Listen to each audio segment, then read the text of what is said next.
So many of DC's greatest heroes finally unite in a film with a very storied production history and a clear divisive split between fans and critics.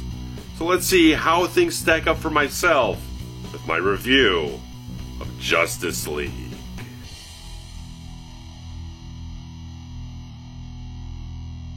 Fueled by his restored faith in humanity and inspired by Superman's selfless act, Bruce Wayne enlists newfound ally Diana Prince to face an even greater threat. The Destroyer of Worlds Steppenwolf seeks 3 parts to a cataclysmic weapon that could wipe out our entire world. Together, Batman and Wonder Woman work quickly to recruit a team to stand against this newly awakened enemy. Despite the formation of an unprecedented League of Heroes, it may be too late to save the planet from an assault of catastrophic proportions. So as many of us know, there's been a very turbulent production history with the making of Justice League here, with a lot of tonal course corrections after the less than fantastic response to Batman v Superman Dawn of Justice. Zack Snyder having to leave the film in post-production due to a family tragedy and bring in Joss Whedon to rewrite scenes and helm a lot of the reshoots on the film, and having a sort of 2-hour mandated runtime for Warner executives that really kind of have a lot of things going on in the media about this whole film, about different things for people to kind of lash out on and talk about this, talk about that, how things are looking bad for the film. But I want to push a lot of that stuff aside and look at the film the way I looked at it sitting in the theater today, enjoying what I had to see in this film, because this is a really fun, streamlined type of film with the number of little problems here and there in a certain way, because definitely that mandated 2-hour runtime does feel like it kind of forced the editors or whatnot, the filmmakers, to really kind of make at least the first half of the film feel a little less than cohesive in a certain way. Scenes kind of go along to just hit a beat here and there, just a character moment or a little plot element, just things moving along very quickly, which can make it feel a little disjointed in a little bit of a way, a little bit rapid fire. But as the film went along, I started to get into the characters and into the more alleviated tone of this film, which definitely feels a bit like a sort of tonal soft reboot from the very heavy, grim, and sort of dour stuff we've gotten from like Batman v Superman, a little bit of Man of Steel, and the chaos of Suicide Squad there. Following a little bit from Wonder Woman, which was a fantastic film that did almost everything beautifully right. This one feels like it's still a little bit on uneven ground, a little bit lacking in a bit of a short-footedness in some places, but you can see exactly where they're trying to go with what they were doing with this film, which comes off in some places really entertainingly and really fun and enjoyable type of stuff, with a lot of good charismatic characters in this whole thing that you definitely get a much more lighter tone in some places, where there are still some really nice character moments sprinkled in throughout the entire film to hit some nice emotional beats, nice character interactions, especially between Bruce Wayne and Diana Prince. They really have a good chemistry between Ben Affleck and Gal Gadot. They really have a really nice thing going in this whole film, to have a camaraderie and a sense of quality between them and a parody of sorts, to really have these two characters working and sort of struggling between one another about taking on this entire team of heroes to combat this threat that's coming to Earth and everything, and struggling with what they have to do and all these different things going on in the film. The characters of the film, for the large part, work very well. Again, Batman, Wonder Woman work really well. Jason Momoa as Aquaman is a real treat to have in this film, because he's just throwing so much into the character, just so much charisma, and just like he's so enthusiastic about every moment he has to work on screen. He's working so much mojo in a certain way, so much bravado and charisma and stuff like that, to really give the character of Arthur Curry here, the Aquaman, a great screen presence, a really interesting dynamic that, if you do get an extended cut on Blu-ray, a lot of these characters are going to feel, hopefully, a little bit more fuller, a little bit richer, because some character moments are hit where they feel like they're very convenient to the pacing of what they're trying to do between different scenes and whatnot, but so little things that I still appreciate what they were doing. They're at least trying to give these characters these little beats, even if some felt like they're not exactly placed exactly right in the film. but you still get good characters, good portrayals of characters. Ezra Miller does a nice Barry Allen this whole thing, that obviously a lot of people are going to compare him back to Grant Gustin on the television series, which has been running for several years now. He does a nice job and adds his own flavor to it in a certain way that some people might like, some people might not like as much, but I think he did a nice job. It kind of grew on me as the film went along, and Ray Fisher as Cyborg does feel a little bit shortchanged in the whole film. It does have some nice moments. It does have a nice quality to him of how he presents the character, but overall his character is not as explored as it possibly could be. And you'll probably notice, going back and watching some of the trailers, there is a number of pieces of footage that are not showing up in this version of the film. Obviously, again, they went back and did a whole bunch of reshoots, and also you probably cut down a lot of stuff that probably would have been in the film if it wasn't for that mandated 2-hour runtime. So there's definitely going to be an interesting thing to see when this eventually gets a home video Blu-ray announcement, if there is an extended cut, deleted scenes, whatever the case. But there's a lot of stuff that you probably know is on the cutting room floor, watching all that stuff, that hopefully you'll be able to see a little bit more into it. But watching this theatrically, this cut of the film, characters come together as a nice set of ensemble characters.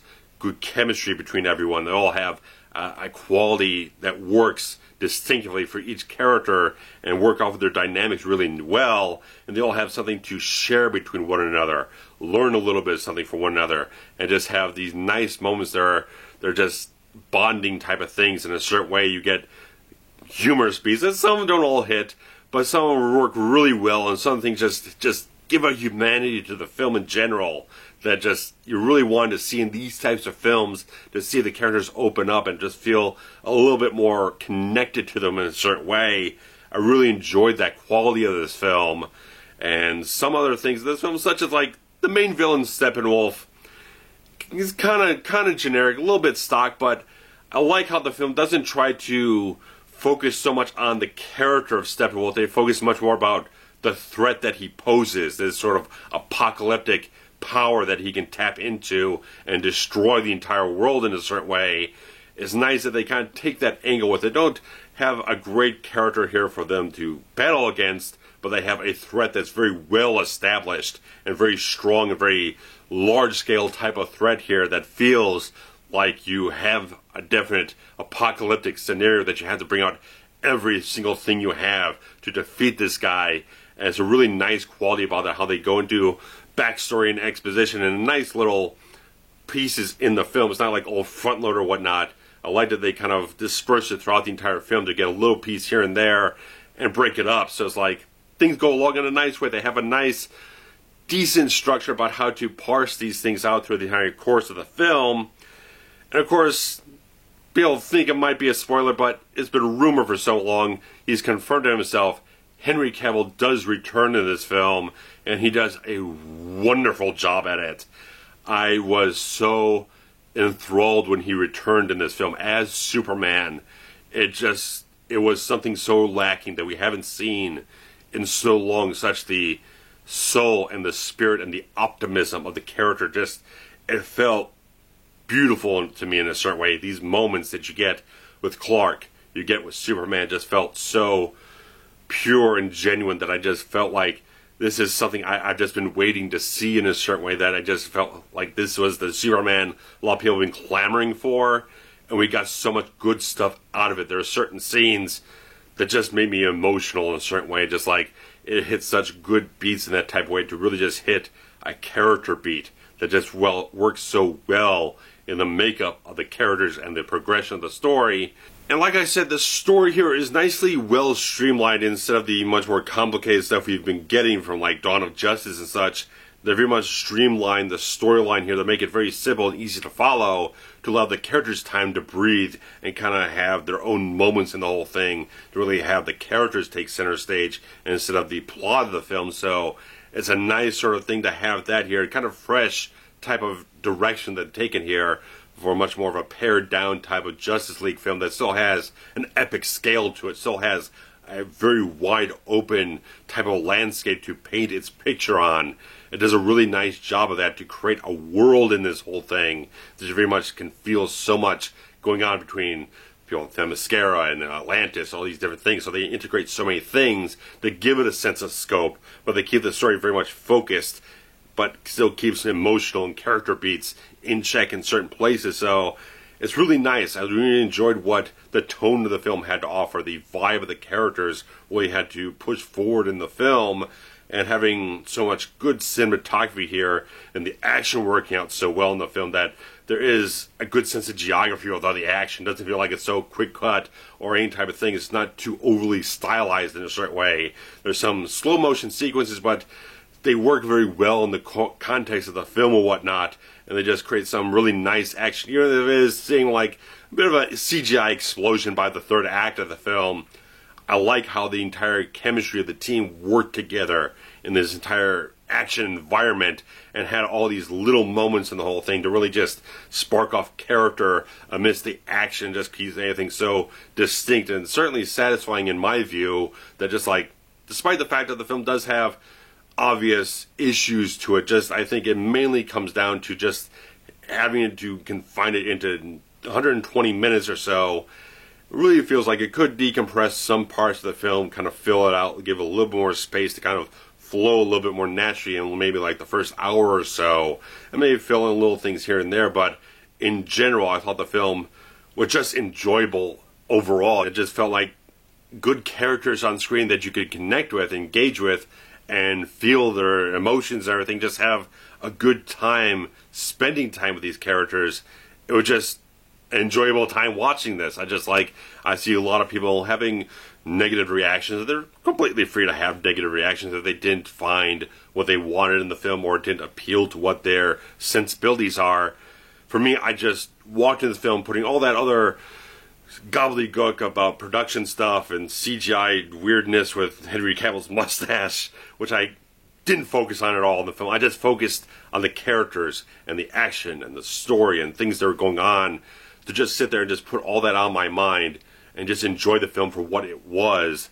And I did enjoy it for the most part. I will definitely want to see this again. I'm very much thinking about this film over and over again in the past several hours, just like thinking about moments in this film that made me feel good, made me feel so hopeful with these characters, so optimistic, seeing moments of heroism that felt very genuine and very just heartfelt, and certainly just like it had the right tone to what appeals to me so much with these types of films, that it does go back a little bit to Richard Donner's Superman in a certain way, to have these types of qualities just alleviate that tone, but it might kind of go a little bit more dramatic in certain places. They could have a little bit more weight in some places, but again, that's for something for another time. If there is ever extended version of this release, we can explore that at another time. But the fact of the matter is, watching this version of the film, despite some flaws there with the pacing and some things that feel like they could be a little bit more decompressed and fleshed out in some places here and there, give a little more build up to certain things,